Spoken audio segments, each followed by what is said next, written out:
Salut, c'est Rose. Vous écoutez Poule Sentimentale, le podcast qui parle de nous, les animaux. Vous aimez les chats ? Moi, je les adore. J'en ai 3. Ils ont tout le confort de la maison et peuvent vivre leur vie de chat en se baladant dans les jardins des voisins. Dehors, ils rencontrent d'autres chats qui, eux, n'ont pas ou plus de maison. Peut-être ne le savez-vous pas, mais nos villes sont peuplées de nombreux chats errants. Vous ne les voyez peut-être pas, mais ils sont bien là. Des dizaines de chats qui ne sortent souvent que la nuit pour se nourrir. Chats perdus, abandonnés ou nés dans la rue, ils survivent en milieu urbain et leur espérance de vie est très courte, faute de soins, de nourriture appropriée et parfois victimes de malveillance. Certains habitants humains se mobilisent. Ils sortent eux aussi la nuit pour nourrir, soigner, stériliser ces chats afin de juguler leur nombre et leur éviter des souffrances inutiles. Amandine en fait partie. Elle a fondé l'association Animego et consacre sa vie à ce petit peuple de l'ombre. Vous voulez savoir comment ? Alors ouvrez grand vos oreilles et vos cœurs. C'est parti ! Bonjour Amandine. Bonjour. Amandine, vous avez fondé l'association Animego, une association qui vient en aide aux animaux autres qu'humains et principalement des chats en milieu urbain, puisque vous agissez en Seine-Saint-Denis et à Paris, si je ne me trompe pas. Quelles sont les missions principales de cette association ? La mission principale, quand on a créé cet asso, a été décidée de faire de la stérilisation de chats errants. Donc de la capture de chats qu'on voit circuler dans les rues de jour, mais surtout comme de nuit, de les attraper, de les faire identifier, de les faire stériliser, déparasiter et puis relâcher dans leur milieu de vie. C'est important qu'ils soient relâchés dans leur milieu de vie ? C'est important qu'ils soient relâchés parce que si on retire trop de chats dans un lieu, en fait, le risque, c'est que d'autres apparaissent et on ne résoudra jamais le problème. Retirer les chats, comme c'est des animaux territoriaux, qu'il y a de la nourriture et qu'il y aura toujours des chats qui vont apparaître, on ne pourra jamais stabiliser un groupe, en fait. Donc le fait de capturer, de stériliser, de relâcher permet de maintenir le groupe. Si avec un peu de chance, les personnes qui s'occupent des chats et qui nous les signalent les nouveaux arrivants, ça veut dire qu'on arrive vraiment à stabiliser des populations sur des mois, voire des années. Oui, c'est-à-dire que comme il n'y a plus de naissance, forcément, il n'y a plus de hausse de population. C'est ça. Et il y a quand même des nouveaux chats qui arrivent parfois. Tout le temps. Tout le temps ? Oui, tout le temps. Mais ça reste quand même plutôt stable quand il y a quelqu'un qui s'occupe un peu de veiller à la population. Oui. D'accord. Alors, vous avez toujours vécu avec des chats ou d'autres animaux ? Comment est-ce que vous en êtes arrivé à consacrer une grande partie de votre vie à eux ? Et pourquoi les chats spécifiquement ? Alors, quand j'étais petite, vers 5-6 ans, j'avais très envie d'avoir un chat. Mes parents m'avaient dit « tu auras un chat quand tu seras à la campagne ». Donc, on a déménagé de la ville vers la campagne et est arrivé ce premier chat qui a vécu avec nous 18 ans.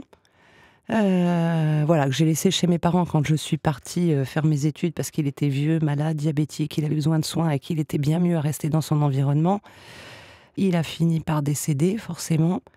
Et puis de là, j'ai réadopté un chat. Quelques mois après, en fait, j'avais vachement de peine et j'arrêtais pas de penser à ce chat. Donc du coup, j'ai adopté un autre petit chaton.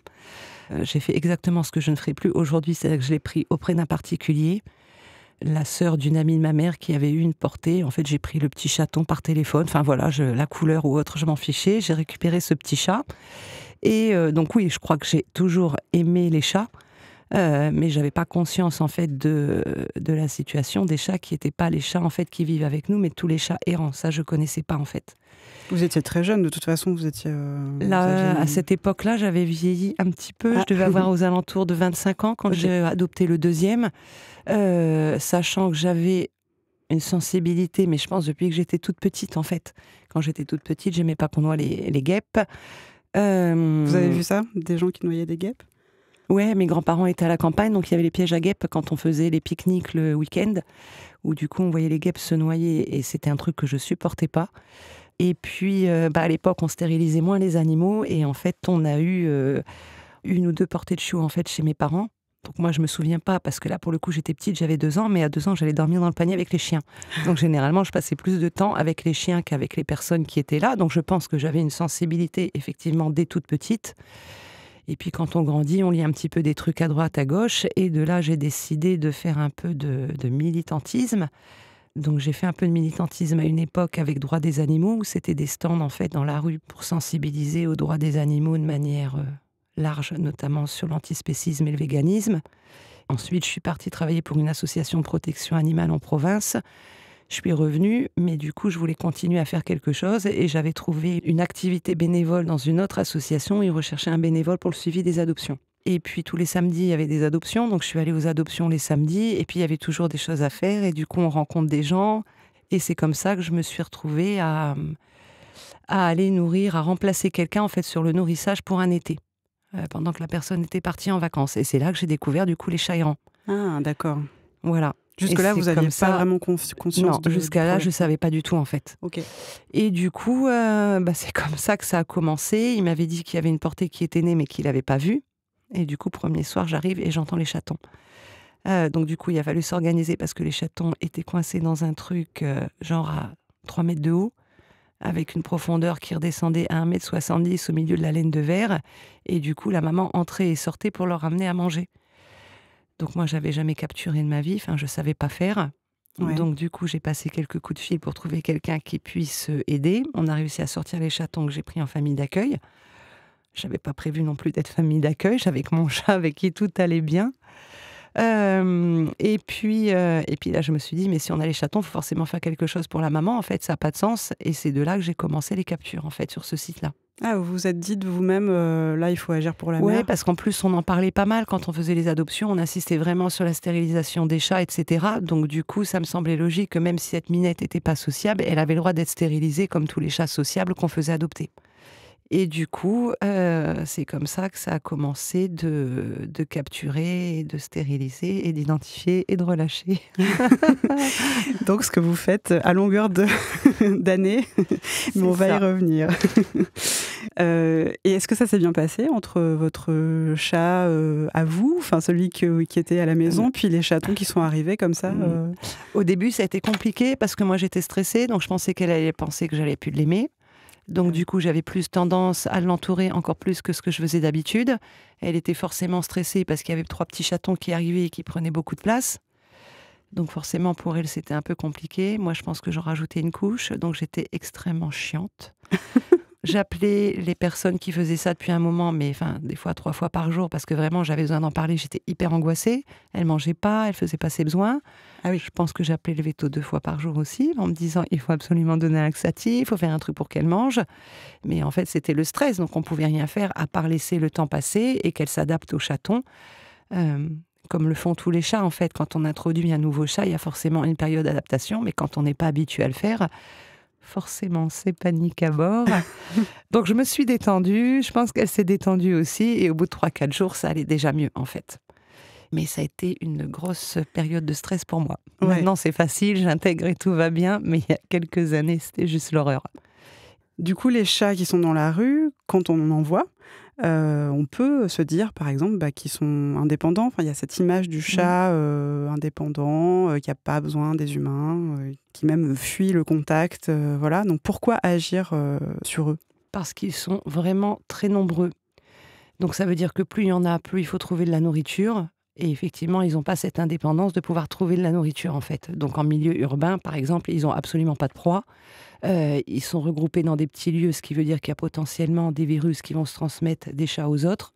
Donc, ne serait-ce que pour eux, leur confort de vie, c'est très compliqué parce qu'ils vont aussi se reproduire entre eux. Il va y avoir des problèmes consanguins et on peut se retrouver du coup avec des chatons, des chats qui ont vraiment des gros problèmes de santé pour ceux qui vont survivre. Hein, parce qu'en réalité, une bonne partie des chatons n'atteindra même pas l'âge d'1 an, en fait.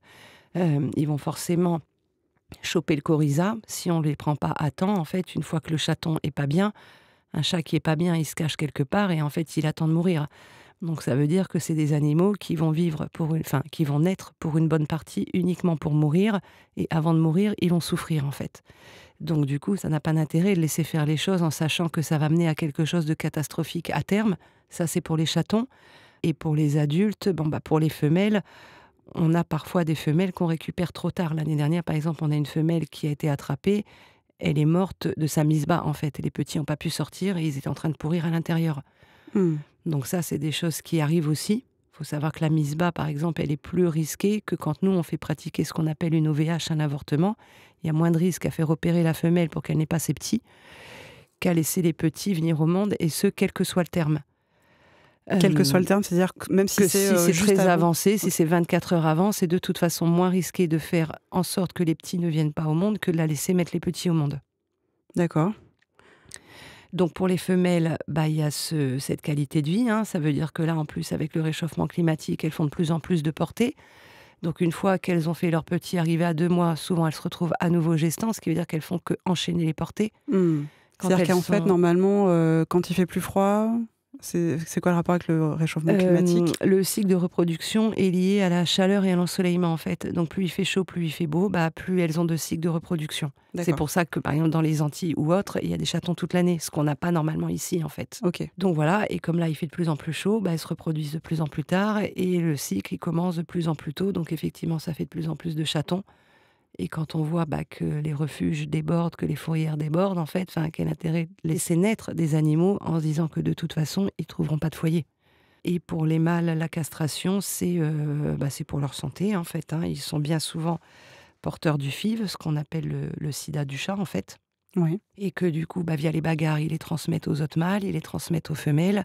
Et potentiellement, on peut avoir des chatons FIV de naissance qui, pareil, survivront pas très longtemps. En fait, ce que vous me dites, c'est que laisser des chattes avoir leur portée, un peu comme on pourrait dire naturellement, entre guillemets, c'est pratiquement une garantie de souffrance pour et les chatons et les mamans et les mâles, finalement, à partir du moment où ils sont dans la rue. Sauf qu'on ne peut pas tous les prendre. C'est ça. Il n'y aura jamais assez de place pour tout le monde. Il y a 13 millions de chats errants, il y a des millions de chats dans les refuges, dans les familles d'accueil des petits assos. Il y a des euthanasies qui sont faites régulièrement dans les fourrières quand les délais sont passés et qu'il n'y a plus de place dans les cages. Ouais. Alors souvent, on entend des propos pas sympas sur les fourrières, mais en même temps, qu'est-ce qu'eux peuvent faire aussi? Ils n'ont pas de solution miracle, en fait. Quand il y en a trop, il y en a trop. Donc effectivement, le seul moyen de pouvoir limiter le fait de créer autant de souffrance et autant de morts, juste après être nés, c'est de faire en sorte qu'ils soient moins nombreux. Ouais. Mais ils viennent d'où d'ailleurs tous ces chats, à part la reproduction qu'il y a dans la rue? Alors globalement, c'est des chats abandonnés ou des chats perdus. C'est-à-dire que quand on capture les chats, pour certains, on s'aperçoit qu'ils ont eu sans doute une vie avant auprès des humains, mais que le fait d'être dehors, ils ont retrouvé un côté un peu sauvageon, craintif, mais on voit bien que l'humain n'est pas l'inconnu pour eux. C'est-à-dire que même quand ils font la convalescence dans les intérieurs, ils ne sont pas totalement effrayés, mais ils ont vraiment du mal à nouer un lien rapidement avec les humains. Donc on sait que pour une bonne partie, en fait, ce sont des chats qui ont été soit perdus, pas identifiés, donc qui viennent aussi de dons particuliers. Donc la provenance, elle vient à la base de ces chats qui sont retrouvés dehors, en tout cas les adultes, qui ont pu être perdus à un moment donné, chatons ou un peu plus grands, viennent des dons de particuliers qui font les dons de chatons contre bon soin. C'est pour ça que vous me disiez que vous ne referiez plus ça pour adopter un chat chez un particulier. C'est ça, parce que du coup, si on a peut-être je sais pas, disons sur 8 chatons, on a peut-être un chaton qui va être adopté dans des conditions correctes. Moi, la petite chatonne que j'avais adoptée, dès que je l'ai récupérée, le jour même, on a été chez le véto, elle a été identifiée, vaccinée. À ses 6 mois, elle a été stérilisée, mais on sait très bien que c'est pas ce que font la majeure partie des gens. Et que du coup, s'ils veulent un chaton gratuit, c'est parce qu'en réalité, ils veulent pas dépenser d'argent. Quand ils appellent, par exemple, pour les adoptions, en fait, quand on donne les tarifs et qu'ils trouvent que c'est cher, ça veut dire que ces gens-là n'ont jamais poussé la porte d'un veto. Ils ne savent pas quel est le prix d'une consultation, ils ne savent pas ce que c'est d'avoir un animal hospitalisé 2 jours et combien ça va coûter. Et donc, ça veut dire que si l'animal tombe malade, effectivement, ils ne le soigneront pas et ils le mettront dehors. Et du coup, là, le cycle infernal se reproduit. Oui, parce qu'en plus, il n'est pas stérilisé. C'est ça, pas stérilisé, pas identifié. Donc du coup, voilà, c'est reparti pour un tour. On se retrouve avec un mâle ou une femelle qui vont refaire des petits, qui vont à leur tour se reproduire pour ceux qui vont survivre. Et si jamais on veut adopter un chaton, par exemple, dans votre association, c'est vraiment très coûteux? Comment ça se passe? Non, c'est pas coûteux. En gros, adopter dans une association, ça revient à peu près 2 fois moins cher que si on le fait par soi-même en prenant un chaton gratuit et qu'on va chez le vétérinaire. Ah oui.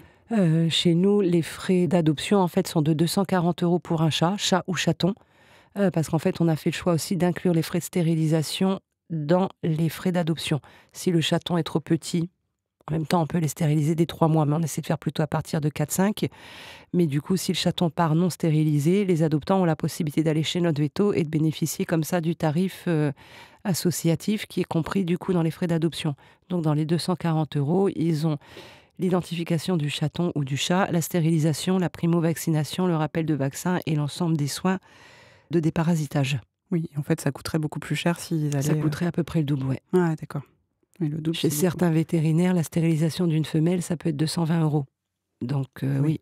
Mais alors, moi j'ai entendu plusieurs fois, peut-être c'est un mythe, que une chatte, par exemple, c'est mieux pour elle si elle fait des petits avant d'être stérilisée, pour sa santé, etc. Est-ce que c'est vrai? Est-ce que c'est plus dangereux pour elle de la stériliser dès ses 6 mois, 5-6 mois? Alors, c'est mieux de les stériliser avant même les premières chaleurs. C'est ce qui diminue vraiment grandement le risque de tumeur mammaire, en fait. Plus elles auront de chaleur, plus elles auront de petits, plus elles ont le risque de tumeur. Sachant que les tumeurs mammaires, elles récidivent souvent et qu'elles finissent par atteindre l'ensemble de l'organisme et que du coup, elles en meurent. Donc non, le fait qu'elles aient besoin d'une portée, même pour être équilibrées ou autre, non, ça n'existe pas. Il n'y a pas d'instinct maternel chez le chat, en fait. Ah non? Non, il y a un instinct de préservation de l'espèce, mais pas d'instinct maternel. Alors souvent, ce que je donne comme exemple aux gens, en fait, c'est que s'il y avait un instinct maternel, on pourrait supposer qu'une minette qui a 4 chatons et un qui est gravement malade, elle ferait tout pour maintenir son chaton malade en vie. En fait, elle s'en occuperait et limite, elle n'aurait Dieu que pour lui. Et vraiment, ce serait lui la priorité sur les 3 autres. Or, en fait, quand il y en a un qui est malade, elle le dégage. Elle s'en occupe plus et elle fait en sorte, par contre, que les 3 qui vont bien, eux, puissent survivre. Donc, du coup, non, c'est plutôt un sentiment que les humains ont tendance à attribuer aux chats. Peut-être parce que ça les arrange, que ça les arrange parfois d'attribuer des sentiments humains aux autres espèces, quand ça les arrange, et parfois ils font l'inverse quand ça les arrange pas, mais du coup, non, il n'y a aucun intérêt pour une femelle d'avoir une portée. Même physiquement, enfin même physiologiquement, voilà, enfin, Oui. Vous parlez des tumeurs mammaires, donc c'est-à-dire avant les premières chaleurs, donc ça veut dire avant 6 mois en fait. Oui, on peut même les stériliser à partir de 3 mois. En fait, aux États-Unis, par exemple, il y a des stérilisations précoces. En France, c'est pas encore très répandu.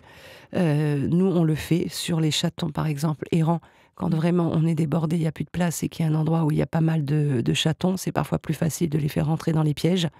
Donc du coup, on fait des stérilisations précoces sur les chatons. L'avantage, c'est qu'ils récupèrent très vite, en fait. Ils D'accord. récupèrent globalement plus vite que les adultes.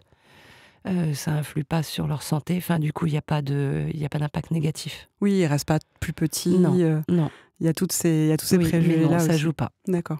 Ok. Et pour les mâles, c'est pareil. Pour les mâles, c'est pareil. Ouais. Donc du coup, ça veut dire que, voilà, notamment pour les mâles, ça veut dire que déjà, on les préserve du FIV. En fait, ils se battront jamais avec d'autres mâles et du coup, l'état de santé va forcément rester meilleur. Parce que le FIV, c'est on l'attrape Via les bagarres.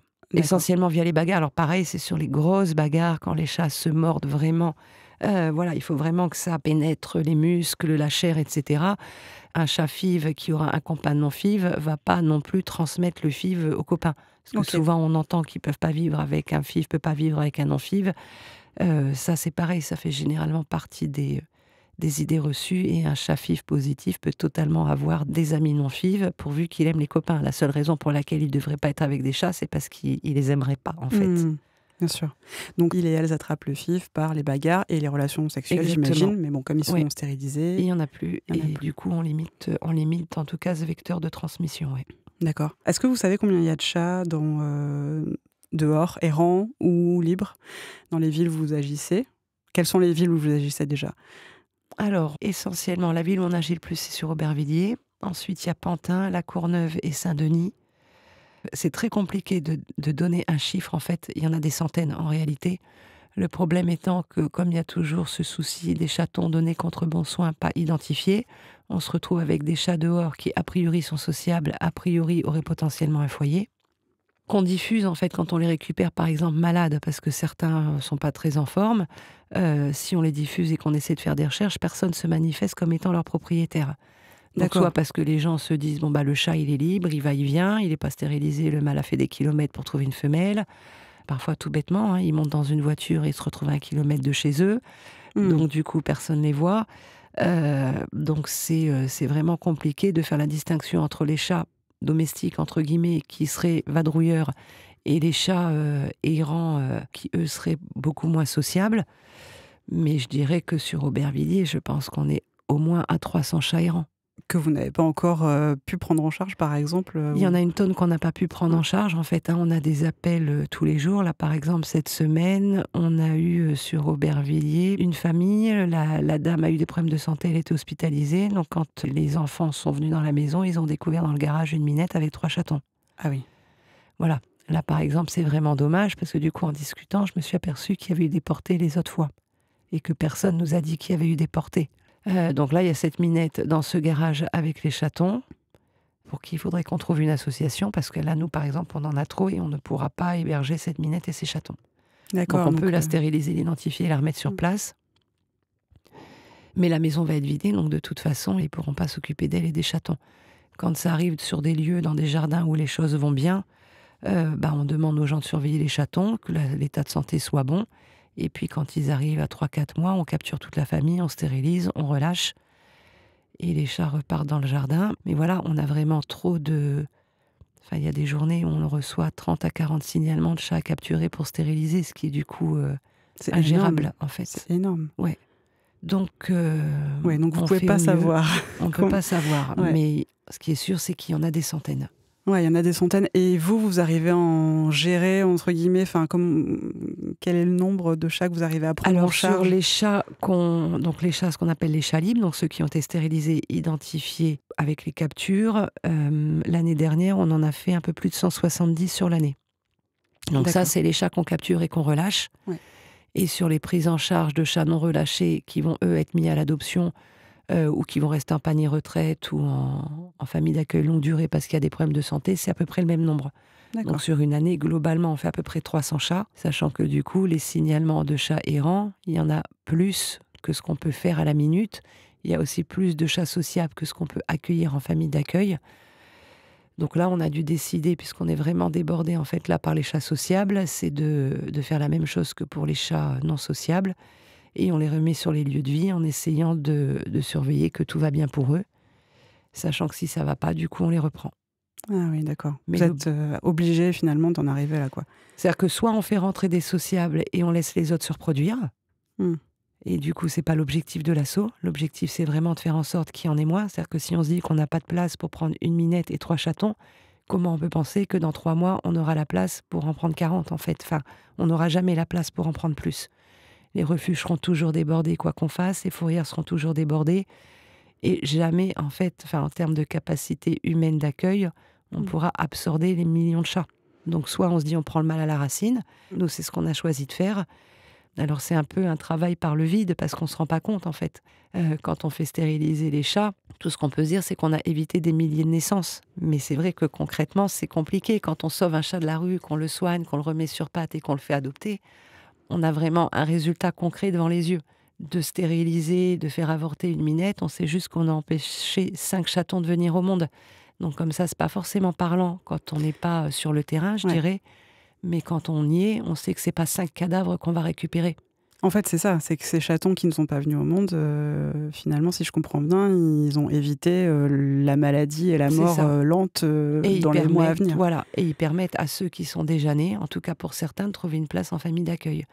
Si on mettait une minette à l'abri pour la laisser naître, ça voudrait dire que les chatons, là, on en a récupéré un qui est chez moi il y a 2 jours, vraiment en mauvais état, ça veut dire qu'en fait, lui, on n'aurait pas pu le prendre parce qu'on aurait déjà été au complet. Donc on préfère s'orienter, on va dire, sur les vivants. Voilà, c'est notre... C'est votre stratégie. C'est notre stratégie. Ouais. Alors, est-ce que vous pensez qu'il faudrait peut-être qu'il y ait des actions de sensibilisation ou d'information par les municipalités, par exemple, destinées aux particuliers pour qu'ils prennent conscience des risques qu'ils font encourir à leurs chats? Alors, effectivement, je pense qu'il faudrait plus d'informations, sachant que c'est... on s'en rend compte en vrai quand on est dedans. Quand on n'est pas dedans, en fait, on s'en rend pas compte. Moi, avant d'y être, j'avais pas du tout idée du nombre de dizaines, de centaines de chatons, en fait, qu'on commençait à récupérer à partir du mois d'avril ou du mois de mai. Donc c'est vrai qu'il faudrait vraiment davantage de sensibilisation, peut-être des vidéos, des choses qui montreraient, mais vraiment, je pense, le quotidien, en fait, des bénévoles dans les associations de protection animale, parce que donner des chiffres, je pense que ça parle sans parler en réalité.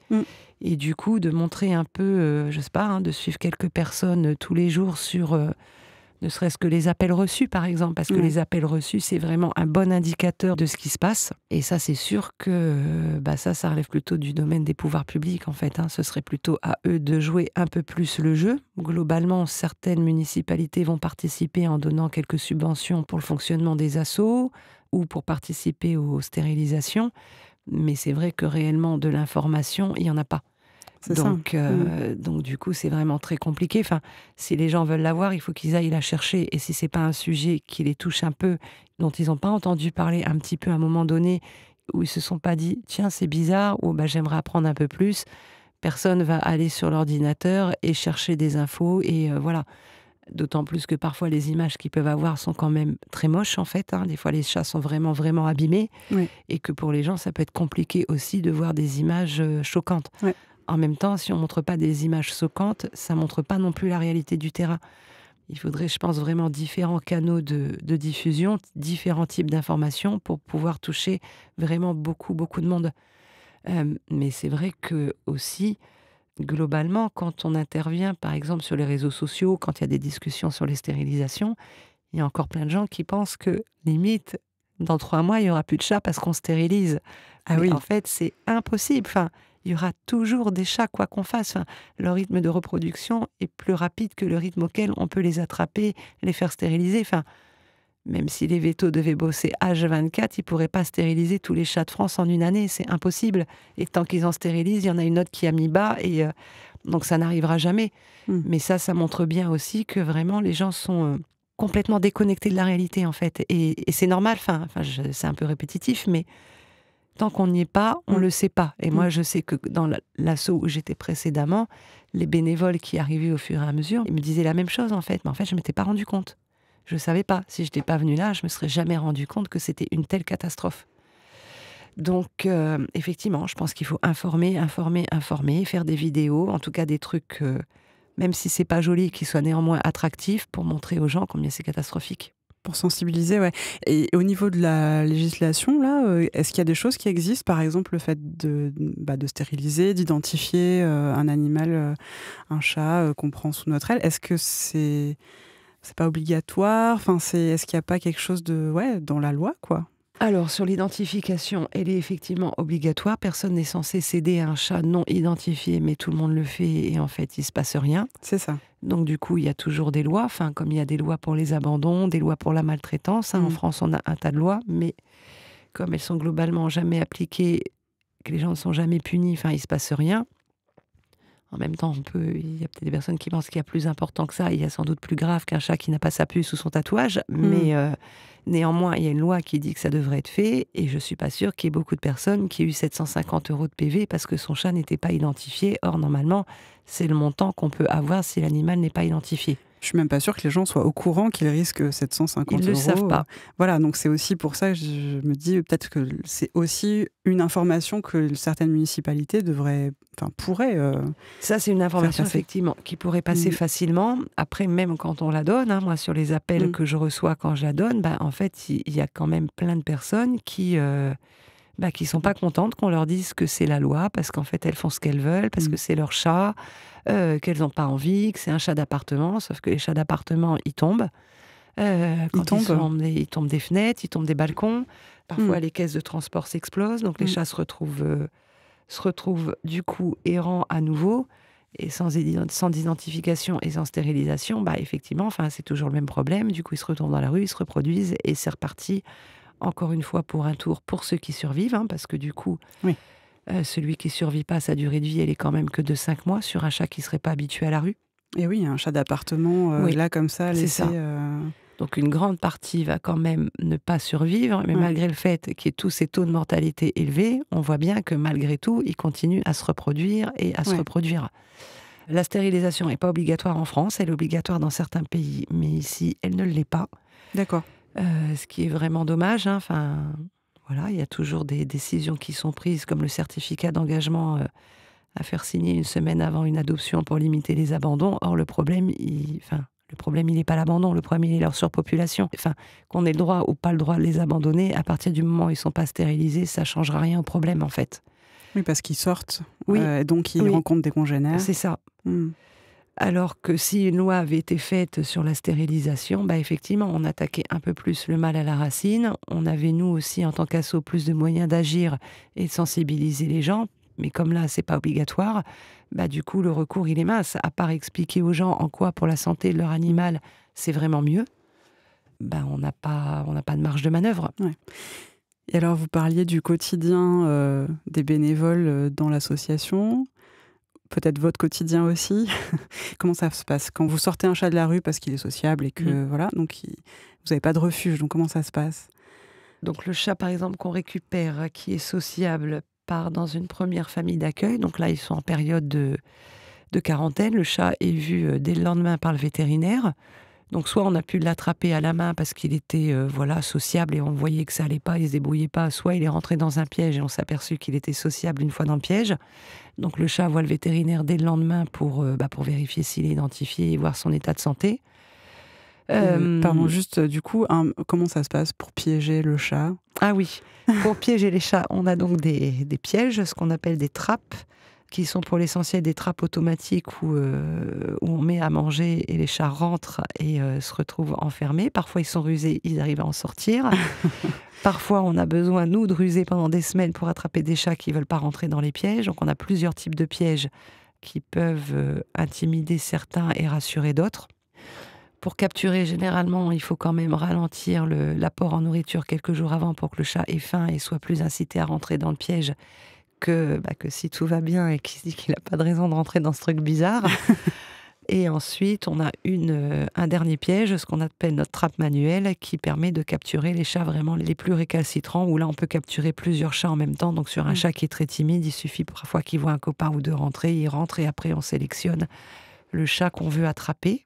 Donc une fois que le chat est rentré dans le piège comme ça paraît simple, mais parfois ça prend des heures de capturer un chat.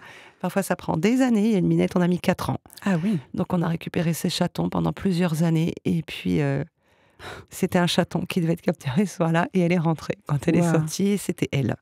Incroyable. Donc parfois il y a des chats pour lesquels c'est très très long. Et malheureusement, ça arrive qu'il y en ait qu'on n'arrive pas à voir. C'est rare. Mais de temps en temps, il y en a certains sur les chats qui sont par exemple pas réguliers.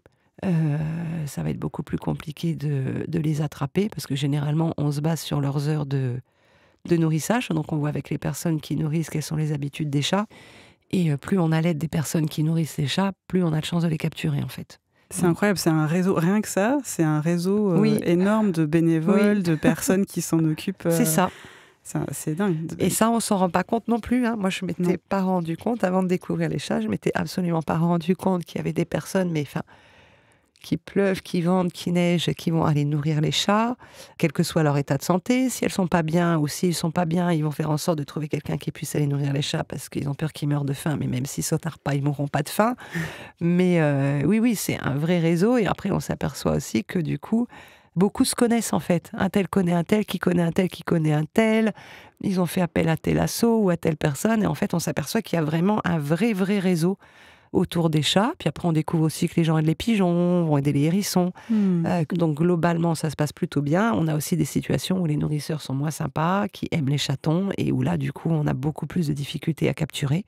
C'est pas le plus fréquent, mais quand ça arrive, c'est quand même très compliqué à gérer parce que ça crée des tensions. C'est pas facile de travailler dans ces conditions. En général, on finit par y arriver, mais parfois, ça peut être compliqué.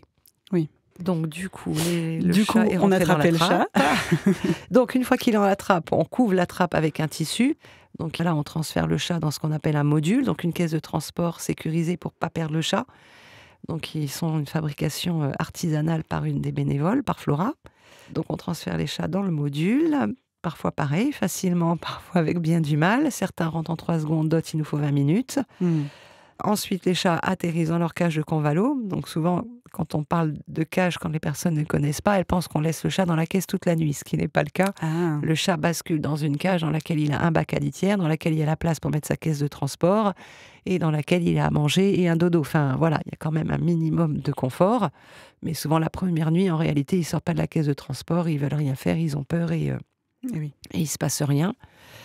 Le lendemain, le chat va chez le vétérinaire. Donc, dans le cas où c'est de la capture pour stérilisation, en fait, les chats sont stérilisés, identifiés, déparasités dès le lendemain.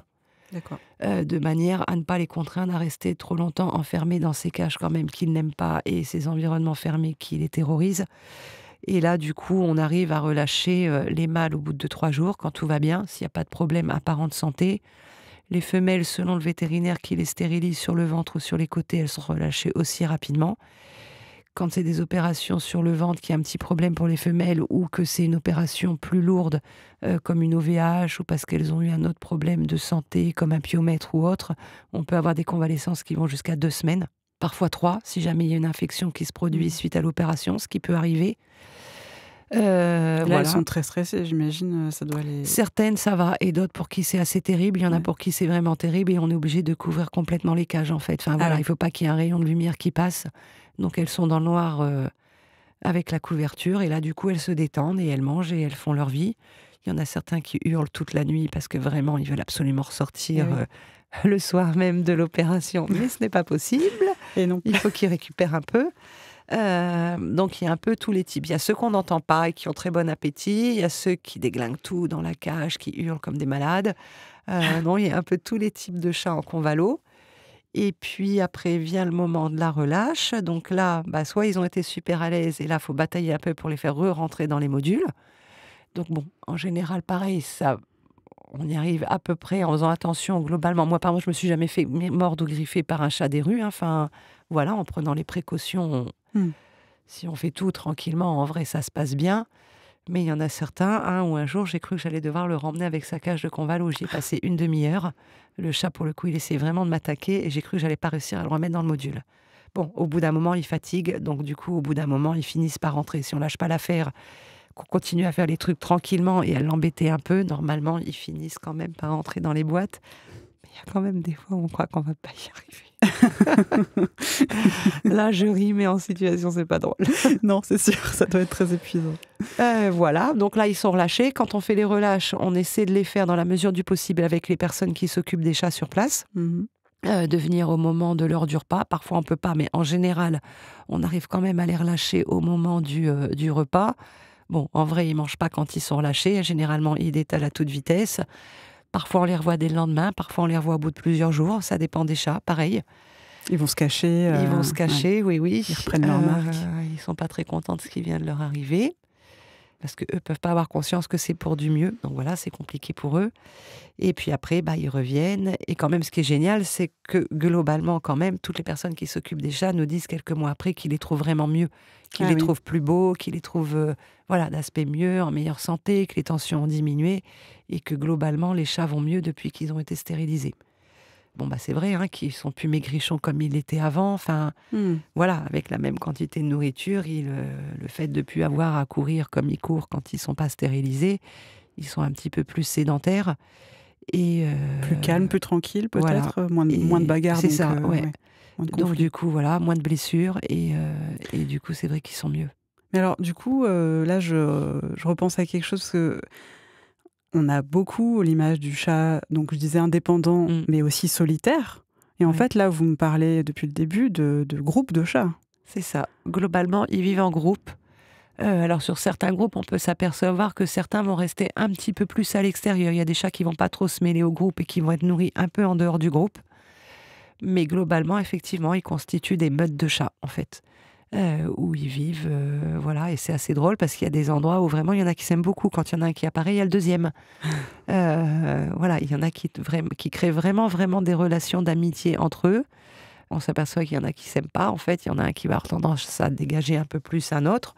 Mais du coup, si c'est un peu tendu, généralement, les nourrisseurs nous appellent et du coup, on en discute et on conseille dans ce cas-là, par exemple, d'augmenter le nombre de lieux de nourrissage, de les éloigner un peu, d'augmenter le nombre de camels, de manière à ce que les tensions puissent se calmer. Parce qu'en plus, comme ils n'ont pas à manger toute la journée, c'est un peu la loi du plus fort quand la nourriture arrive.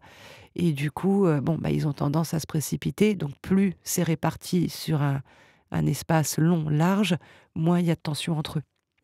Et rien que ça aide vraiment. Enfin, si la nourriture est bien disposée, ça aide vraiment à calmer les tensions parce que c'est quand même une source de tension. En fait, c'est surtout le fait qu'il y ait de la nourriture qui provoque des tensions. Peut-être qu'en fait, ils n'ont pas de problème à d'autres moments de la journée. Non, à d'autres moments, non. C'est généralement la nourriture qui crée le problème. Puisque de toute façon, effectivement, ils ne sont pas si indépendants que ça et que pour trouver à manger dehors dans la rue, il n'y a pas tant que ça en fait. Il suffirait de mettre un humain dans la rue et de lui dire débrouille-toi. trouve à manger, on aurait un peu de mal. Donc il y a les poubelles, mais toutes les poubelles ne sont pas accessibles, et même si elles le sont, elles n'ont pas suffisamment de nourriture pour les chats, pour qu'ils puissent s'alimenter correctement. Il peut y avoir les rats. Bon, il y a quand même des rats qui sont très costauds. Hein. Les chats n'auront pas forcément envie de s'opposer à certains rats qui sont quand même balèzes. Grands, voilà. Et puis les rats cherchent eux aussi à manger. Donc en réalité, on s'aperçoit que sur certains lieux de nourrissage, chats et rats cohabitent très bien et limite partagent les gamelles en fait. Donc du coup, ça marche pas à tous les coups que le chat va chasser systématiquement les rats. Même si les chats, ça ne veut pas dire qu'il aura envie de les manger. Hein. Enfin, on voit bien que parfois les chats domestiques ramènent, les chats qui sortent ramènent dans leur foyer une souris, un mulot ou autre, et ils ne l'ont pas mangé. Enfin, or, du coup, s'il y avait vraiment un instinct que le chat, même domestique, ait à manger chez lui ou pas, pourquoi il n'aurait pas mangé la souris qu'il a chassée? Et dans ce cas-là, il ne mangerait pas ses croquettes. Et en fait, on s'aperçoit que même avec ces chats-là, ça ne marche pas à tous les coups.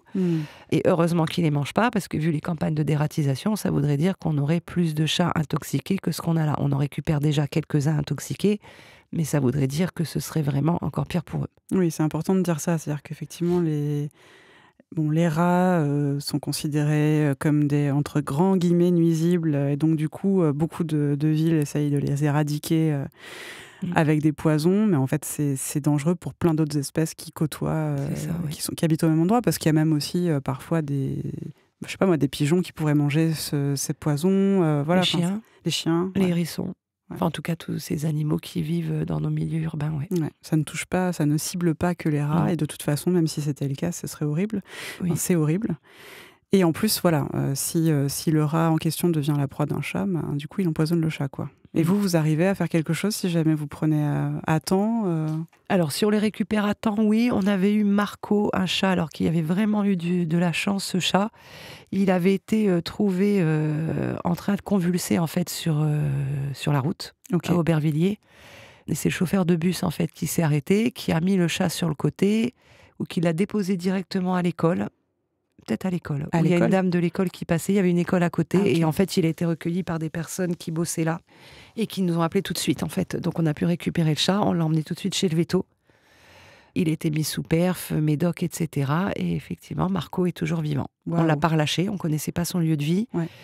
Il n'était pas méga sociable, mais il n'était pas non plus complètement sauvage. Donc sans doute un chat qui avait eu aussi une vie à un moment donné, bien évidemment mâle, non identifié, non stérilisé. Donc il a été placé en famille d'accueil où il est toujours. La socialisation est un petit peu longue parce que ça reste intimide. Il a une piste d'adoption, on va voir, j'espère que ça va marcher, mais ça fait un petit moment qu'on a Marco, mais voilà, lui, effectivement, avait été empoisonné. Donc il y a quand même des gens qui arrêtent leur bus. Oui, exactement, juste fabuleux. Incroyable. Ouais, ça donne espoir. Oui, carrément. Oui, non, c'était chouette, vraiment, on avait été assez épatés, mais oui, il a ramassé le chat, il l'a mis sur le côté. Génial. Ouais. Donc une fois que vous avez relâché les chats, après, ils sont identifiés au nom de l'association, c'est ça? Alors, ils sont identifiés au nom de l'association, sauf à Saint-Denis, où il y a une convention 30 millions d'amis pour la stérilisation des chats des rues, où là, ils sont identifiés à 30 millions d'amis, mais où on a la possibilité de nous indiquer, en fait, comme association référente. Et ailleurs, oui, les personnes nous appellent, et du coup, quand il y a un problème, soit on recapture, si le problème est grave, on recapture les chats pour prodiguer les soins, soit c'est plutôt des choses type coryza, et dans ce cas-là, les chats sont mis sous antibio par les personnes qui les nourrissent. Le temps qu'ils récupèrent, on ne va pas stresser un chat, le mettre une semaine en cage pour un nez qui coule. Donc on observe un peu ce qui se passe. On essaie toujours de faire au mieux pour ne pas avoir à les re-stresser, faire faiblir le système immunitaire, du coup qu'ils récupèrent moins vite. Et ils n'aiment pas du tout être enfermés, donc voilà. Oui, bien sûr. Donc du coup, voilà, les personnes nous appellent et... Voilà, parfois elles appellent, il n'y a rien de particulier, mais elles ont une question, une inquiétude, et du coup, ça permet quand même d'avoir un suivi assez correct des chats. Sur ceux qui vieillissent, par exemple, c'est arrivé qu'on reprenne des chats qui avaient été remis dehors, mais que du coup, avec l'âge, sur des problèmes d'insuffisance rénale ou autre, on ne les relâche pas. Et donc, en fait, le fait qu'ils soient identifiés, soit chez un particulier, si jamais c'est une adoption, soit chez vous, l'association, ça les protège, en fait, c'est ça? Oui, c'est ça. Du coup, l'identification, donc en fait, les chats errants qui finissent par être identifiés, stérilisés, acquièrent ce qu'on appelle le statut de chat libre. Et ça, du coup, ça donne le droit aux personnes, en fait, de nourrir les chats. Si les chats ne sont pas identifiés et qu'ils sont considérés comme chats errants, à ce moment-là, en fait, normalement, on n'a pas le droit de les nourrir Ouais. et c'est verbalisable. Donc nous, on est plutôt pour que Ouais. les gens soient verbalisés, mais Ah oui. dans une certaine mesure. C'est-à-dire qu'on avait demandé à une des municipalités où on était pour essayer, du coup, d'avoir un panel plus large, en fait, des chats qui étaient à droite, à gauche, et pas être appelés. Parce que souvent, on est appelé quand il y a un chaton qui arrive. C'est-à-dire que ce qui sauve un chat adulte, en fait, ou une femelle, ou un chat qu'on va repérer sur un site qui est pas bien, c'est parce qu'il y a des chatons, en fait, et que les gens appellent que pour les chatons. Parce ils semblent plus vulnérables, beaucoup plus Voilà, vulnérables que les et autres. pensant qu'en fait, on ne pourra pas attraper ces chats adultes sauvages. Donc, il faut qu'on leur explique que si c'est possible, que c'est ce qu'on fait, etc. Donc, ce qu'on avait, nous, ce qu'on souhaiterait, en réalité, c'est une carte de nourrissage complémentée par une charte, en réalité. Et que du coup, cette charte, elle donne un certain nombre d'éléments, et que si les personnes n'ont pas signé la charte, effectivement, il y a toujours un risque de verbalisation. C'est-à-dire que dans la charte, ça comprendrait le fait qu'on est bien informé que ce site existe. Ça ne veut pas dire qu'on va le faire dans les 2 mois parce qu'on ne pourra peut-être pas, mais au moins on sait que ce lieu existe, et dans ce cas-là, ça veut dire que les personnes qui nourrissent nous appellent pour les urgences. Par exemple, une femelle gestante, on va laisser tomber 5 mâles pour aller empêcher des chatons de naître, et pas, enfin, tout ce que j'ai expliqué tout à l'heure. Donc, dans ce cas-là, en fait, ça permettrait d'avoir une plus grande visibilité sur l'ensemble des lieux où les chats sont nourris. Ça permettrait aussi, dans cette charte, de mettre au point quelque chose qui fasse que les lieux soient propres. Il y a des gens qui nourrissent salement. Donc, quand ils nourrissent salement, forcément, ça porte préjudice aux chats, parce que les gens râlent. Si en été, ils laissent traîner la nourriture et que les mouches viennent pondre, ça veut dire qu'on se retrouve avec des chats bouffés de l'intérieur par les vers. Donc ça, c'est pas possible, en fait. Donc, pour le coup, ça va attirer les rats, s'il y a de la nourriture qui traîne. Parce que s'il y a autant de rats aussi, c'est parce que les humains laissent traîner plein de bouffe, en fait, sinon il n'y en aurait pas autant. Mais là, du coup, ça veut dire qu'on peut dire que c'est aussi à cause des chats et à cause des gens qui nourrissent. Et du coup, si on arrivait à avoir ce truc de se dire que toutes les personnes qui nourrissent les chats, signaler les chats qu'elles nourrissent et pouvoir intervenir au moins en cas d'urgence, au moins au cas où un chat est malade, par exemple. Enfin voilà, il a une bouche très sale, on voit qu'il a un problème de bouche. Peut-être que ce chat, il a rien de grave sur le moment, il a juste besoin d'une extraction dentaire. Soit il a vraiment plus besoin de soins avant de contaminer le groupe. Et ça permettrait du coup aussi de régler des choses toujours plus en amont que d'arriver sur une situation qui soit catastrophique, où on se retrouve avec un chat mourant qui a déjà contaminé les autres, des chatons à moitié agonisants. Donc la verbalisation en soi, comme moyen d'intimidation, elle peut être bien pour permettre en fait justement d'avoir plus d'informations et de pouvoir agir plus en amont. Mais ça fait partie des choses qui ne sont pas faites, et quelque part, parfois heureusement, parce qu'il y aurait aussi des abus et que les chats ne seraient pas nourris. Mais bon, globalement, en vrai, les gens s'en fichent d'être verbalisés. Ils nourrissent les chats à 3h du mat quand il n'y a personne, et tout le monde a à manger, et tout va bien. Mais ça ne décourage pas les nourrisseurs et nourrisseuses. Pas du tout. Parfois, ça les inquiète vraiment, mais elles sont plus inquiètes par les problèmes de voisinage. Il y a toujours un voisin qui, de temps en temps, se met à râler. Les chats sont nourris depuis 5 ans. Puis un jour, on ne sait pas pourquoi. À 5 ans et 13 jours, ils décident que non, il faut arrêter de nourrir les chats, alors que c'est toujours été comme ça. Bon, généralement, ça ne va pas plus loin, en fait. Mais c'est vrai que ça fait partie des discussions qu'on peut avoir quotidiennement, parce que les personnes sont vraiment inquiètes pour les chats. Est-ce qu'il y a des gens qui pensent que les chats sont des nuisibles aussi, au même titre que les rats, par exemple ? Oui, il y a des gens qui pensent qu'ils sont des nuisibles, parce qu'ils vont faire pipi caca dans leurs plantes, parce que les mâles vont pisser sous leurs fenêtres, et c'est vrai que ça sent pas très bon quand ils sont pas castrés, donc parce qu'ils tuent les oiseaux. Voilà, donc sur les oiseaux, on peut pas dire le contraire, d'où l'intérêt aussi qu'ils soient moins nombreux, et que du coup les oiseaux puissent peut-être être à leur tour un peu plus nombreux, surtout pour certaines espèces. Donc oui, sous certains aspects, de toute façon, une espèce, quelle qu'elle soit, à partir du moment où elle commence à être trop importante, de toute façon, son effet, il sera forcément négatif sur l'ensemble de l'environnement. Et du coup, pour les chats, à certains endroits, effectivement, c'est juste une catastrophe. Et pour eux, et pour l'ensemble des autres individus qui y vivent. Humains, ou oiseaux, ou autres, en fait. Les bénévoles que vous avez, par exemple, les familles d'accueil, parce que du coup, vous avez plusieurs familles d'accueil, j'imagine ? Oui, on a plusieurs familles d'accueil. En fait, il y a plusieurs types de bénévoles, on va dire.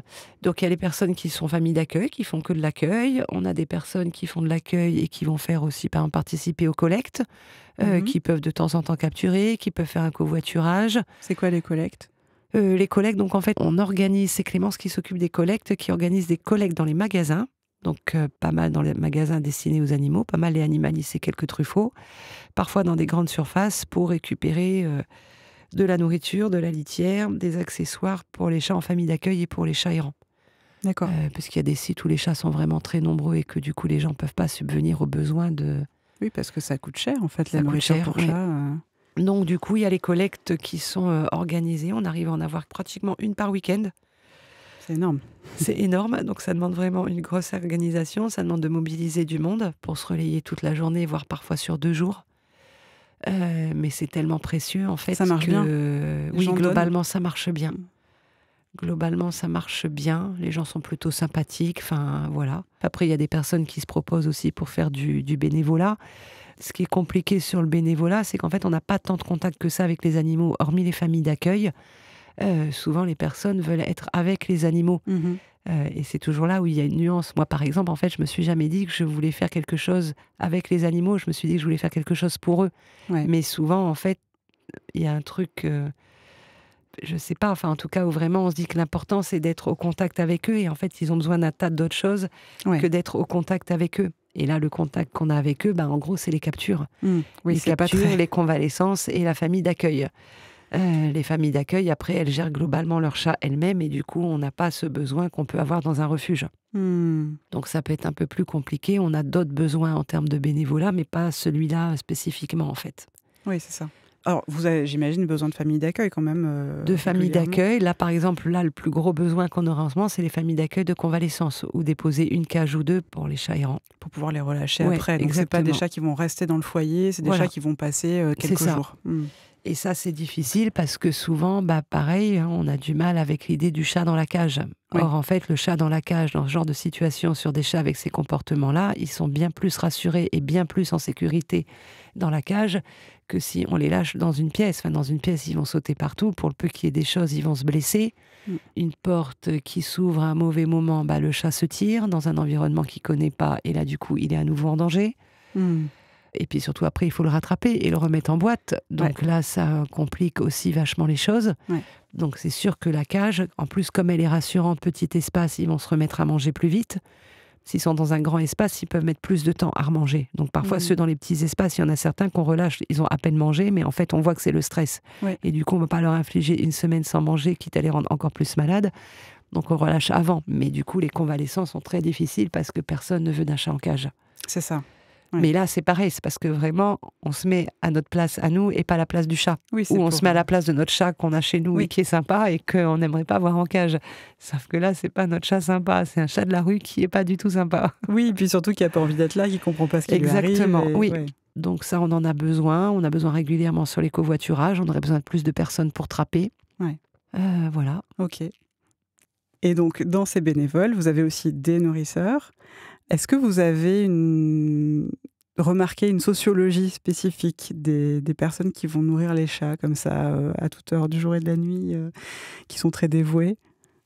Non, en fait, c'est vraiment hyper diversifié. Au niveau des personnes qui nourrissent, on a souvent l'image de la petite mamie avec sa gamelle qui va nourrir les chats. Alors, il peut y avoir des dames à la retraite qui nourrissent les chats, mais il y a aussi des gens qui sont actifs, qui ont un boulot en journée et qui vont se débrouiller pour aller nourrir les chats aux heures qui vont coller avec leurs heures de travail.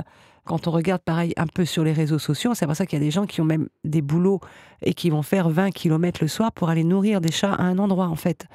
Et c'est des gens qui ont un travail, qui sont normaux. Il y a des gens qui ont une vie de famille. La fixette de leur vie, c'est pas que les chats en fait. C'est juste qu'ils ont rencontré un jour ces chats-là. Ils ont commencé à les nourrir, ils ont compris que les chats étaient dépendants d'eux et que du coup, ils peuvent juste pas arrêter de donner à manger à quelqu'un qui a besoin de manger, en fait. Voilà, on a vraiment tous les âges, toutes les catégories socio-professionnelles. Des gens qui bossent plus, des gens qui vont rebosser. Des fois, c'est des personnes de 20 ans qui nous appellent parce que c'est elles qui nourrissent les chats et qu'elles en voient un et que du coup, elles nous demandent si on peut venir le récupérer quand il y a un problème. Non, c'est ça qui est génial, c'est qu'il n'y a pas de règle en fait. Et du coup, on s'aperçoit qu'on rencontre un tas de personnes en fait. Du coup, on rencontre vraiment un tas de gens différents, des profils différents. Et ça, c'est pas mal pour le coup, je trouve. Ouais. Oui, ça, c'est chouette. C'est vraiment chouette. Alors, dans votre association, il y a une petite particularité dans vos statuts, si je ne me trompe pas. Les bénévoles, justement, qui sont... vous pouvez nous expliquer, mais c'est des bénévoles qui sont vraiment très impliqués dans l'association. Il y a une petite condition. Oui. Vous pouvez nous la dire? Alors, la petite condition, c'est d'être au minimum végétarien, en fait. On est plusieurs à avoir fondé l'asso et les personnes, donc les 4 membres fondateurs de l'asso, on était effectivement tous végétaliens, véganes, antispécistes et on a souhaité que ça reste dans les statuts de l'asso et qu'on réussisse à faire de temps en temps quelques actions pour les autres animaux. Les chats nous prennent tellement de temps que c'est vraiment compliqué. Donc de temps en temps, on arrive à faire une petite publication par-ci, par-là. Alors, par exemple, pour les animaux liminaires ou encore d'autres animaux? Alors les animaux liminaires, ça, on en recueille assez souvent. En tout cas, moi, je sais que je croise régulièrement des pigeons. Bah oui. Donc voilà, je recueille assez souvent des pigeons. Il y a pas mal de rats en bas de chez moi. Donc ça m'est arrivé aussi de capturer des rats qui étaient vraiment mal en point, du coup les faire entrer dans les fameux modules de chats. Ok. Et de les emmener chez les vétos pour euthanasie, en fait. Ou d'en trouver qui étaient en train de... Voilà, qui venaient de s'empoisonner, tout simplement parce qu'il y a du poison partout. Et du coup, ça m'est pas arrivé souvent, mais ça m'a dû m'arriver 3-4 fois, en fait, de tomber sur des rats qui étaient vraiment, vraiment pas bien. Un qui était en train de se faire attaquer par les pieds, et les gens regardaient, mais je me suis dit, mais... Enfin... Ah oui. Et il y avait un chien qui arrivait, enfin, juste la vision d'horreur, en fait. Je me suis dit, mais c'est n'importe quoi. Alors, non seulement il était en train d'agoniser sous les becs et les gens regardaient. Les gens regardaient, oui. Et en plus, on mais tout le monde avait peur. Et ben, ils avaient tous ouais. peur du rat. Mais j'aurais dit, là, il est malade, en fait. Enfin, là, il est en train de mourir. Il va vraiment rien se passer. Donc, du coup, je leur ai demandé de surveiller quand même. Je suis rentrée chez moi récupérer cette fameuse caisse en bois, un bout de tissu, et j'ai réussi à faire rentrer le rat, qui était pas très en forme. Et ça m'arrivait 1 ou 2 fois de trouver des rats qui étaient en train vraiment en train d'agoniser, allongés sur le côté. D'accord. Du coup, que j'ai emmené chez notre veto pour faire euthanasie, puisqu'en fait, c'était des empoisonnements et qu'il n'y avait plus rien à faire. Il n'y a plus rien, c'est trop tard. Donc, on essaie, voilà, en tout cas, les pigeons et les rats, c'est des espèces qu'on croise régulièrement. Donc, quand on peut, enfin, en tout cas, quand elles croisent notre chemin, on essaie de faire pour eux les mêmes choses que ce qu'on fait pour les chats ou pour les quelques chiens qu'on peut prendre en charge ou les autres petits nacs. Mais on essaie aussi, quand on a parfois des réunions avec les mairies, par exemple, on a essayé de parler un peu justement du problème des rats et du problème des pigeons. Ouais. Notamment parce que les rats, en fait, ces histoires de dératisation, faut pas se leurrer, ça ne fonctionne pas. Donc, en fait, ils peuvent bien continuer à tuer autant de rats qu'ils veulent, il y en aura toujours autant. Donc, ça se pareil, c'est vraiment quelque chose qui veut pas rentrer, en fait. On a beau expliquer et non, ils sont toujours convaincus que de tuer, c'est la solution, mais a priori, non, ça ne l'est pas. Les pigeonniers, quasiment personne ne veut en mettre en place, alors que c'est pareil, c'est pourtant une solution qui serait quand même beaucoup plus éthique et beaucoup moins cruelle. Mais ça fonctionnerait comment, un pigeonnier Alors, il y a quelques villes, je ne sais plus quelle ville en a, mais du coup, en fait, ça permet soit de mettre les fameuses graines contraceptives et de retirer potentiellement les œufs quand il y a des œufs de pondus et de mettre des leurres. D'accord. Donc des faux œufs à la place c'est ça, pour qu'elles puissent continuer à couver et qu'elles ne s'épuisent pas à repondre derrière, parce que c'est ça en fait, il ne faut surtout pas qu'elles s'épuisent à pondre. Et donc ça, c'est des choses qui peuvent vraiment bien marcher plutôt que de les attraper et de les gazer en fait. Oui, parce que c'est ça qui se passe. C'est ça qui se passe, sachant que les pigeons sont quand même, quand on en a rencontré quelques-uns comme ça, c'est des vraies personnalités, ils sont épatants comme animaux. Donc ça, après, ça coûte de l'argent. Donc forcément, il y a toujours des histoires de questions de budget. Mais je pense que ça, c'est pareil. C'est des mauvaises volontés, en réalité. Ça leur coûte de l'argent aussi de mettre de la mort au rat. Oui, c'est pour ça que c'est vraiment de la mauvaise volonté quand ils disent qu'ils n'ont pas le budget pour tel ou tel truc. Alors qu'en fait, je sais pas, nous, par exemple, sur certaines villes où on intervient, je pense que les budgets, effectivement, de dératisation et désinsectisation sont bien plus élevés que les subventions soit qu'on a, soit qu'on n'a pas, en fait. Donc, effectivement, il y aurait quand même des moyens plus corrects d'agir. Donc, vous vouliez quand même agir pour les chats et aussi pour d'autres animaux? Oui, alors à une époque, on arrivait encore à aller un peu dans les manifs, tout ce qui pouvait être les manifs contre la fourrure. Moi, j'ai fait quelques manifs anti-corrida. Et puis, le temps passe et en fait, l'association avec les chats prend de plus en plus de temps. Et du coup, c'est assez terrible parce qu'on n'en oublie pas les autres. Et en même temps, on se dit que si on veut être efficace sur quelque chose, si on se dédouble, on ne sera pas efficace. Ouais. Donc ça ne veut pas dire que les autres situations ne nous touchent pas. Ou sinon, il faudrait vraiment qu'on ait un nouveau bénévole, en fait, qui ait vraiment envie de travailler plus cette partie, en fait, antispéciste dans l'asso, et qui puisse nous dire à tel moment il y a une manif, et que du coup on anticipe, et qu'on s'organise pour y aller, mais que du coup on ait quelqu'un qui soit vraiment uniquement référent sur ça, ce qui était le cas au départ, en fait. D'accord. Donc à l'époque, il y avait encore des vegan place, etc. On réussissait à y aller. Mais ce bénévole n'est plus là, donc du coup, ça a compliqué les choses, puisqu'après, les autres bénévoles sont axés essentiellement sur les captures, sur tout ce qui est paperasse, parce que l'administratif, ça se voit pas, mais c'est quand même une grosse partie du fonctionnement d'une asso. Enfin voilà, les fichiers d'entrée-sortie des chats, les contrats d'adoption, les contrats de famille d'accueil, maintenant les certificats d'engagement, les demandes de subventions. Parce qu'il faut bien trouver l'argent, et qu'un des moyens de trouver de l'argent, c'est les subventions, puisque comme cette fameuse histoire de chat libre dépend notamment de la responsabilité des maires et qu'on peut avoir des autorisations de capture, c'est le moyen de récupérer de l'argent par différents biais, mais il faut quand même monter les dossiers de subvention. Ce qui nous laisse du coup très peu de temps pour le reste. Ouais. Mais en tout cas, on souhaitait malgré tout que ça apparaisse. On essaie ponctuellement de sensibiliser un peu sur la page de l'asso. Moi, je sais que quand les personnes m'appellent pour adopter, ça m'arrive régulièrement de faire des allusions à l'antispécisme, qui sont parfois bien perçues, parfois mal perçues, mais en même temps, c'est une réalité. C'est-à-dire que, ne serait-ce que la base par rapport au chat, en fait, si on fait un comparatif, quand les gens appellent, ils vont avoir un critère d'adoption, mais qui ne va pas correspondre forcément aux besoins du chat. Donc la réponse, parfois, va être « je fais ce que je veux ». Oui. Parce que c'est mon chat. Donc je leur réponds qu'effectivement, les humains font à peu près tout ce qu'ils veulent. Ils les mangent, ils les exploitent au quotidien, ils en font tout ce qu'ils veulent, ils les exhibent dans des zoos. Donc effectivement, ils font bien ce qu'ils veulent de leur chat et de leur chien. Et pour autant, parfois, c'est pas légal en plus. Donc généralement, là, ils me disent que je suis un peu allumée et que je vais un peu trop loin et que je suis folle. Et voilà. Mais d'autres, par contre, vont se dire que oui, effectivement, c'est plutôt réfléchi, mais c'est quand même très, très, très compliqué.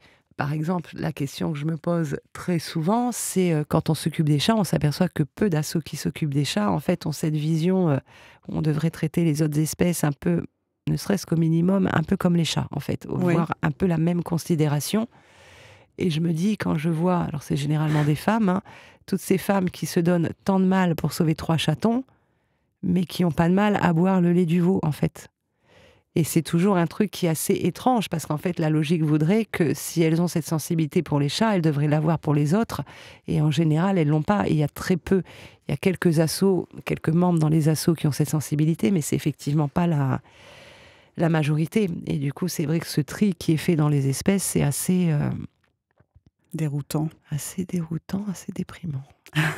Mais ouais. C'est une vraie question, ça. Pourquoi est-ce que les associations, on va dire chien-chat, donc animaux de compagnie, qui devraient en fait être les premières placées, puisqu'elles ont c'est globalement des gens qui ont conscience qu'un chien, un chat est un individu avec un caractère spécial, propre à lui. Et pourtant, il y a toujours cette barrière avec les animaux exploités, les animaux d'élevage, par exemple. Alors, je pense qu'il y a malgré tout, même si globalement une bonne partie des humains a une considération différente pour son chien ou son chat, ça reste quand même généralement un chien ou un chat, en fait. Même si on considère pour certains qu'ils vont faire partie intégrante de la famille, même si à un moment donné de la vie, on voit que ça a pu être le cas, on s'aperçoit que parfois sur des parcours de vie où il se passe des imprévus, en fait, finalement, le chat ou le chien, il aura plus la place qu'il avait 6 mois avant. Et que du coup, il doit malgré tout partir, alors que il était presque un membre de la famille, c'était comme leur enfant, c'était comme leur bébé. Et finalement, à ce moment-là, c'est plus possible. Quand on discute avec eux, par exemple, sur ce qui va être les besoins du chat, en fait. Enfin, par exemple, le chat qui va être en appartement, il faut lui créer de la stimulation, parce que par nature, c'est un prédateur. Et on pourrait supposer malgré tout que le chat qui se retrouve 10 heures seul dans un appartement, il s'ennuie quand même mortellement. Oui. À ce moment-là, ça dérange pas grand monde en réalité, laisser son chat pendant 10 heures par jour tout seul.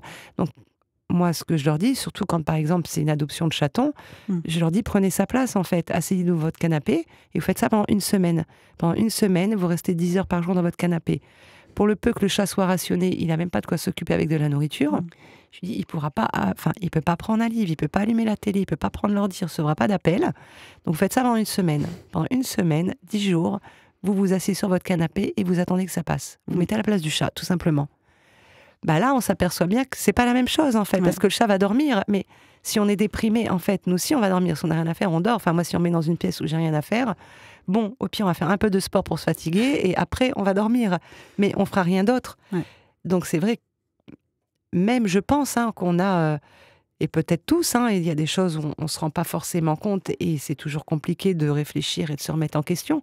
Mais je pense qu'effectivement, régulièrement, on a malgré nous des comportements qui font que on n'a pas la considération qu'ils méritent en fait. Et que leurs besoins sont pas nécessairement satisfaits. Enfin, moi, mes chats, je me pose toujours la question, est-ce qu'ils sont bien chez moi? Est-ce qu'un tel a vraiment sa place? Est-ce que lui ne devrait pas changer de famille d'accueil, de réaménager parfois les espaces, enfin, d'installer plein de trucs au mur pour qu'ils aillent bien? Donc, même avec les espèces qui sont proches, déjà, il y a des difficultés. Du coup, avec les espèces qui sont encore plus lointaines. Oui, et puis qui sont, entre guillemets, faites pour ça. Oui, voilà, elles ont été élevées pour ça. D'ailleurs, c'est bien connu. S'il n'y avait pas la corrida, il n'y aurait plus de taureaux. Donc, voilà, de coup, quel intérêt, en fait? Enfin, c'est comme les élevages, enfin, de produire des chiens, des chats, ou de produire tel type de cheval ou tel type de lapin, en se disant que si les humains ne les achètent plus, ils n'existeront plus. Mais en fait, ils existent pour l'humain, du coup, ils n'existent pas pour eux-mêmes. Et du coup, c'est toujours compliqué. Et quand on en parle avec les gens, souvent, enfin, ça se passe rarement très bien. Généralement, il y a une tension qui arrive parce que du coup, ils comprennent pas ce qu'on veut dire. Enfin, si demain, le berger allemand doit disparaître, le berger allemand s'en fout de disparaître, en fait, s'il est croisé avec une autre espèce. Enfin, lui, il n'a pas conscience d'être un berger allemand et d'avoir été trafiqué depuis la nuit des temps. Enfin, mais du coup, c'est parce que l'humain, il est toujours autocentré et que malgré tout, il pense qu'il doit avoir la main sur tout. Et alors, pour les chats, justement, qui seraient en appartement, par exemple, qu'est-ce que vous conseillez? Avoir un deuxième chat, par exemple? Puisqu'ils vivent en groupe dans la rue. On peut se dire qu'en fait, un chat tout seul, à part exception, peut-être certains individus, ils aiment bien être plusieurs. C'est ça. Quand on fait les adoptions de chats, en fait, on se base sur ce qu'on voit des chats en famille d'accueil. Donc certains, on les placera impérativement seuls, parce qu'effectivement, la présence des congénères, c'est pas leur truc. Ok. Ou certains vont juste tolérer une bonne cohabitation, et puis ça les occupe un peu de voir un chat se balader devant lui, mais voilà, pas plus que ça. Dans ce cas-là, si on doit placer les chats seuls, on s'assure qu'il y ait de la présence ou qu'il y ait au moins un accès extérieur, en fait. Mais on évite de placer un chat qui va se retrouver X heures par jour tout seul. Ouais. Parce qu'en plus, à terme, c'est quand même des problèmes de comportement. Donc, le problème de comportement, le pipi sur le lit, c'est quand même dramatique. Et ça, les pipis sont quand même des causes d'abandon, alors que généralement, c'est des choses qui peuvent bien se résoudre. Et que, par exemple, les changements d'emploi du temps, ça peut être une cause de pipi sur le lit. Quand on est un peu moins présent, quand on part en week-end, souvent on entend le chat s'est vengé. Il s'est pas du tout vengé, il allait juste pas bien. Ne lui attribuez pas de sentiments un peu farfelus. Il s'est pas vengé, il a juste dit je vais pas bien en fait. C'est sa façon d'exprimer. Oui, c'est ça. Donc du coup, ce qu'on essaie de faire effectivement dans les milieux fermés, c'est de les placer par deux. Soit dans un environnement où il y aurait déjà un chat, soit de les placer par deux, parce qu'il y a déjà un binôme qui existe, ou parfois on constitue des binômes. Sur des environnements, par exemple, où il y a des enfants qui vont être un peu dynamiques, on va choisir de placer deux chats qui n'ont pas peur et qui vont être à l'aise avec les enfants. Donc on essaie dans les placements de respecter un peu ce qu'on voit des chats dans les familles d'accueil. C'est ça aussi l'utilité des familles d'accueil, c'est que du coup les chats vivent avec nous, donc ça nous donne une vraie appréciation de ce qu'ils aiment et de ce qu'ils n'aiment pas, et de trouver les familles les plus adaptées pour eux, jardin ou pas, enfants ou pas, aux animaux, enfants en bas âge ou pas enfants en bas âge, parce qu'il y a des chats qui ont coup de patte facile, mais en tout cas sur les chatons par exemple, on les place jamais seuls. Parce qu'il y a trop de problèmes de risques de problèmes de comportement, parce que les chatons aiment les copains, et qu'en fait ça nous paraît impensable, enfin même sur les adultes, ça nous paraît impensable de priver un chat de ses congénères, enfin. Et c'est souvent justement ce que je dis aux personnes qui souhaitent adopter. Imaginez que demain, une autre espèce décide que nous, humains, on ferait un bon animal de compagnie et qu'on vous dit, c'est fini, vous ne verrez plus les vôtres. Sauf de temps en temps. Le week-end, tu auras le droit d'avoir un copain ou une copine parce que je l'ai décidé. A priori, on n'aimerait pas. Et du coup, de quel droit? En fait, nous, on s'octroie ce droit-là sur eux de décider quand ils vont sortir, quand ils auront le droit d'avoir un ami de leur espèce ou un ami d'une autre espèce. Il y a des chats qui adorent les chiens et que du coup, ce serait bien qu'ils vivent à nouveau avec un chien.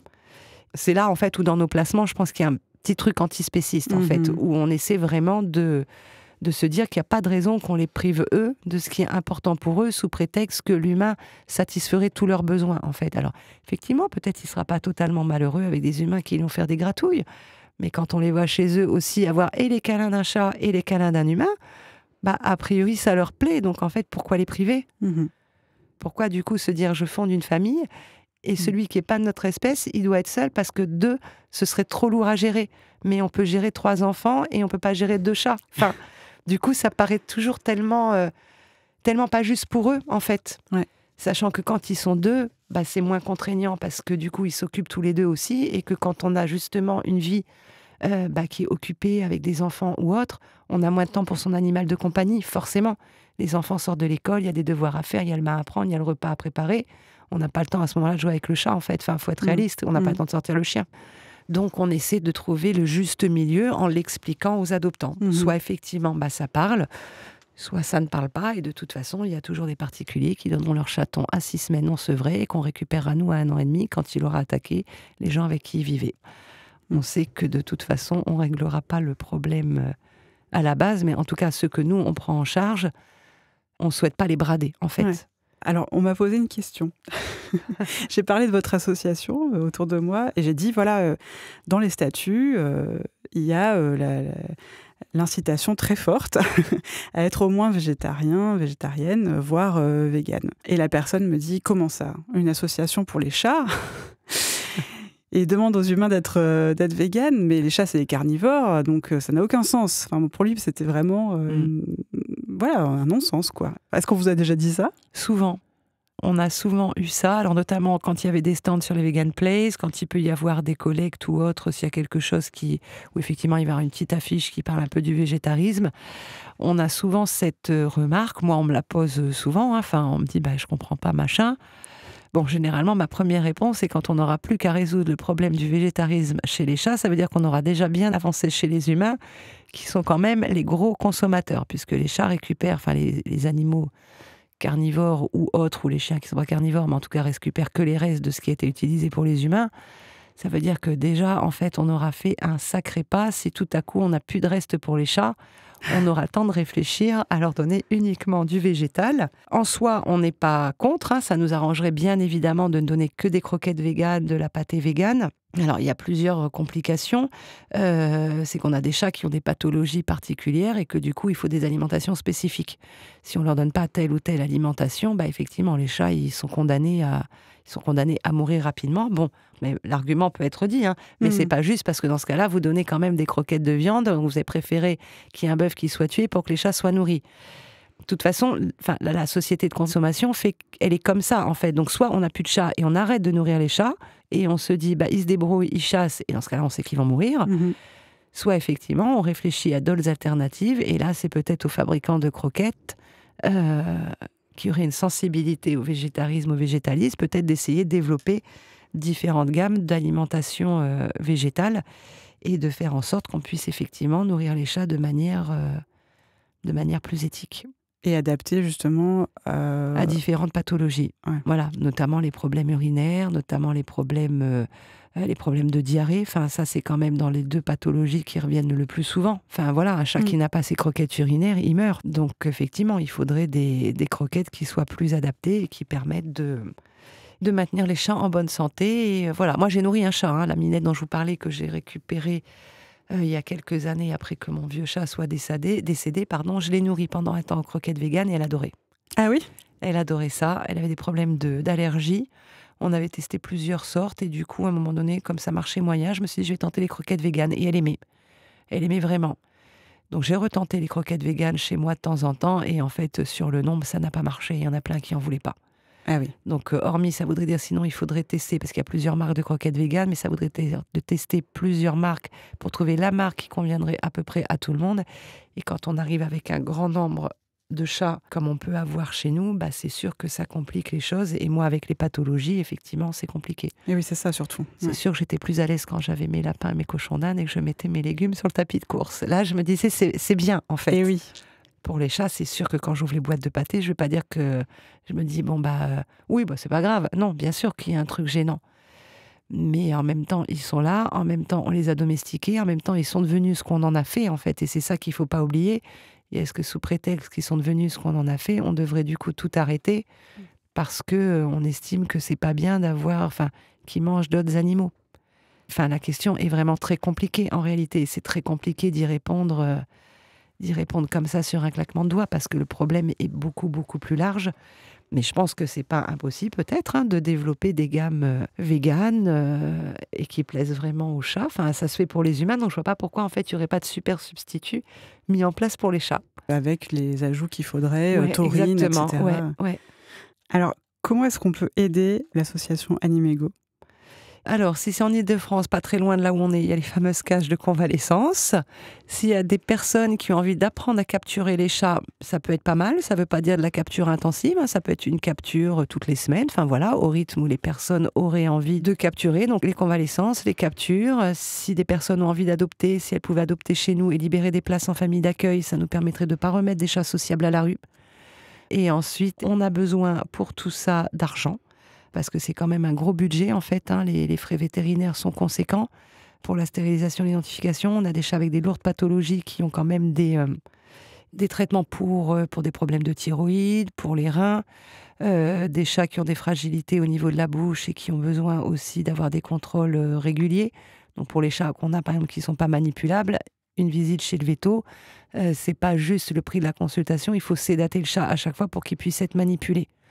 Donc ça, c'est des petites choses, mais qui augmentent vraiment considérablement les budgets. Les budgets, ouais. Parce que du coup, on peut rajouter facilement 80-90 € à une consultation de base pour que le chat puisse être vu.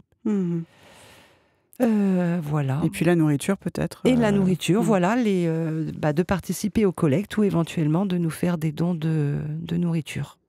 Et de litière, parce qu'on en consomme beaucoup. Ben oui, forcément. Oui.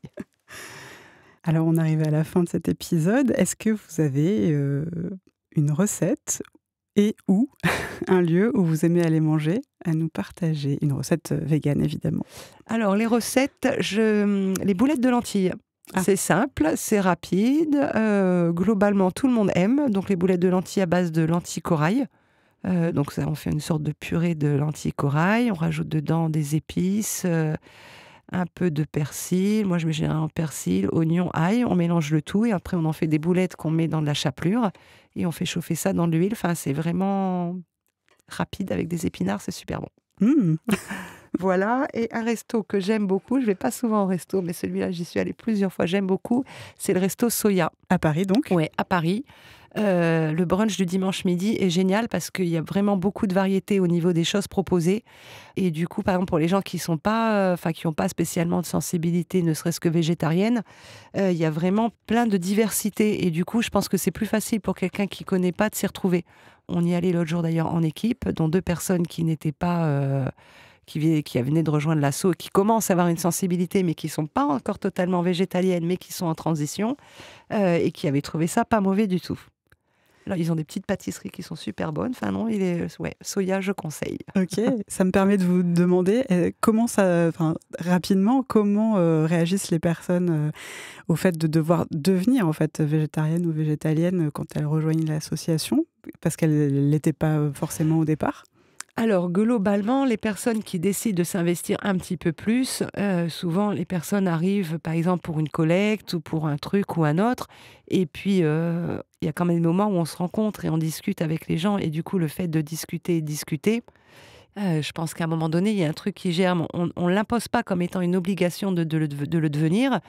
Mais comme dans les conversations, c'est quelque chose qui apparaît, c'est plus sur un échange et où les personnes vont demander mais comment là je pourrais faire? Sur ça, c'est encore un peu compliqué.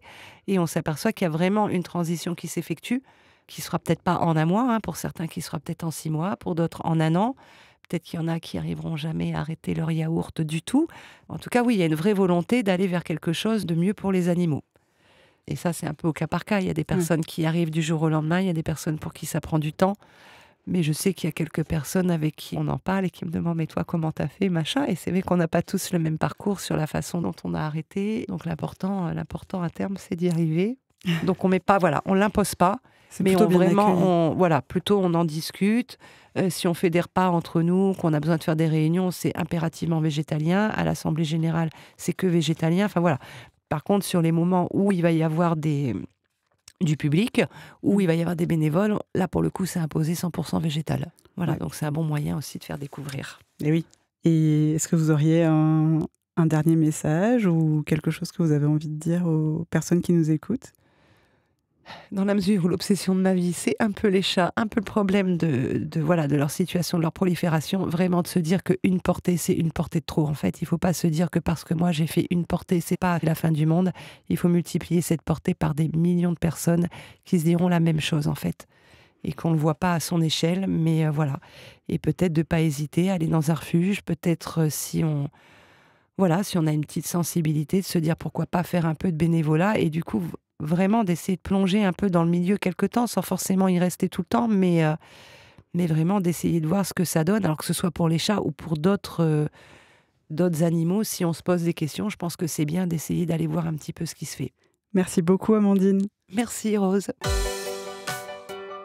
Je sais pas pour vous, mais moi je suis épatée par tout ce travail et cette implication au quotidien, totalement désintéressée. Si vous habitez en ville, mais aussi en milieu rural, ouvrez les yeux et vous verrez de nombreux animaux non humains qui vivent tout près de nous, dans des conditions parfois difficiles. Alors, n'hésitez pas à vous impliquer auprès d'une association locale et surtout, stérilisez vos chats. Stérilisez vos chats. Et même, si vous le pouvez, les chats du quartier. Si cet épisode vous plaît, je compte sur vous pour le partager sur les réseaux, pour mettre des étoiles dans Apple Podcast ou Spotify, ou des pouces sur YouTube. Et surtout, laissez-moi vos avis et commentaires. À très vite!